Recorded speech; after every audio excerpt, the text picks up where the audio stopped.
আসসালামু আলাইকুম, সবাই কেমন আছেন? আশা করি সবাই ভালো আছেন। আলহামদুলিল্লাহ, আল্লাহর রহমতে আমি অনেকটাই ভালো আছি। তারপর এতটা বছর দেশে থেকে আমাকে বিদেশে পাড়ি দিতে হইলো। চলে আসলাম প্রিয় মাতৃভূমি ছেড়ে, সকল মায়া ত্যাগ করে। এক ভর্তি মায়া, ভালোবাসা, কষ্ট নিয়ে চলে আসলাম এই দুঃখবাসে। মিস করি দেশের মানুষ এবং দেশের কাছের মানুষগুলাকে, কাছের প্রিয় মানুষগুলাকে। দেখতে দেখতে এই প্রবাস জীবনে 5 মাস হয়ে গেল। এই 5 মাসে দূরপ্রবাসে এসে বাস্তব জীবনের অনেক কিছু শিখেছি,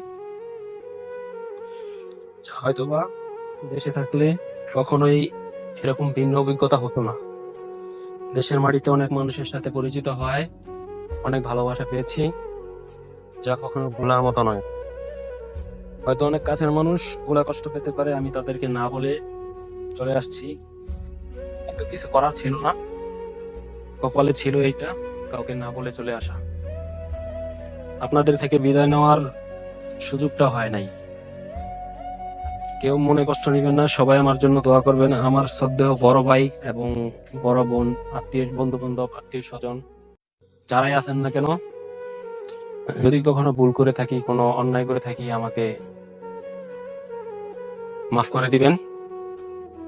আমি যে লক্ষ্যে এই দূরপ্রবাসে এসে রয়েছি, ইনশাল্লাহ আল্লাহ যেন আমার মনের আশা কবুল করেন। দোয়া করবেন আমার জন্য, মহান আল্লাহ তাআলা যেন আমাকে কবুল করেন।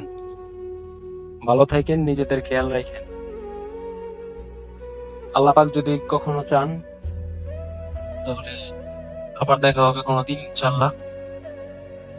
সবাই ভালো থাকবেন। আসসালামু আলাইকুম। আর হ্যাঁ, আরেকটা কথা বলতে চাই, আমি ক্যামেরার সামনে কখনোই কথা বলি নাই। যদি যদি ভুল হয় ক্ষমা সুন্দর দৃষ্টিতে দেখবেন সবাই।